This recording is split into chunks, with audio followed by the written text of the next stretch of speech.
మీ సమస్య ఏంటి, ఎందుకు వచ్చారు ఇక్కడికి? నేను సజ్జనార్ సార్ని ప్రెస్ మీట్ ద్వారా ఒక మాట చెప్పాలనుకుంటున్నాను సార్. నేను సత్తుపల్లి డిపోలో గత 2008 నుంచి నేను డ్రైవర్ సార్. దాని తర్వాత నాకు టిమ్ము కేసు ఇచ్చారు సార్. టిమ్ము అంటే టికెట్ ఇష్యూ మిషన్ ఇచ్చారు సార్. దానివల్ల ఆ టిమ్ము మిషన్ పనిచేయని కారణంగా నాకు ఆ ఉద్యోగం నుంచి తొలగించారు సార్. ఆ రెండు రకాలుగా అటువంటి టిమ్ము మిషన్ వల్ల నాకు కొద్దిగా బ్రెయిన్ అంటే నాకు తెలియని టిమ్ము మిషన్ వల్ల నాకు ఆ టికెట్ ఇష్యూలో 2 టికెట్లు తీసుకోలేదు. దానివల్ల ఆ టికెట్ ఇచ్చిన తర్వాత కూడా మళ్ళీ నన్ను టిమ్ము మిషన్లో మామూలు టికెట్ ఇచ్చామని చెప్పి వాళ్ళు కేసు రాశారు సార్.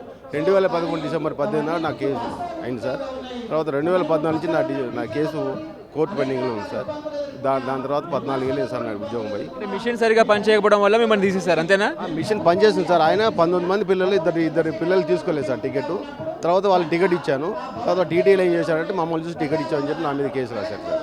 టికెట్ ఇచ్చినా కూడా కేసు రాశారు. అంటే వాళ్ళు చెకింగ్ వచ్చారా? నేను హైదరాబాద్లో టికెట్ ఇచ్చాను. వాళ్ళు నార్కట్పల్లి ఎక్కారు. నార్కట్పల్లి నుంచి హైదరాబాద్ రాగానే వాళ్ళు టికెట్ ఇద్దరు పిల్లలు. దాని తర్వాత ఎంజీబీఎస్ పోయిన తర్వాత టికెట్ ఇష్యూ చేస్తే ఆ టికెట్ మీద టైం పడింది.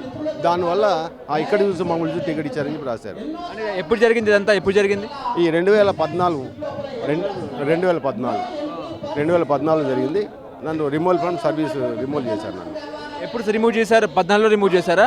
2012 నా కేసు అయింది. 2014లో రిమూవ్ చేశారు. ఈ 10 సంవత్సరాల నుంచి మీకు ఉద్యోగం లేదు? నాకు ఇప్పుడు 12 సంవత్సరాల నుంచి ఉద్యోగం లేదు. 12 ఉద్యోగం లేదు సార్. నేను చిన్నగా లారీ నేను డ్రైవర్ సార్. ఆ లారీ బస్సు ఏదో తోలుకుంటూ నేను బతుకున్నాను సజీవన ఉపాధి. నన్ను 14 సంవత్సరాల నుంచి తీసేసిన వల్ల నాకు సజ్జనారిని కోరుకుంటున్నాను సార్. నాకు దయచేసి నాకు ఉద్యోగం ఇప్పించడం బాగుందని చెప్తున్నాను సార్.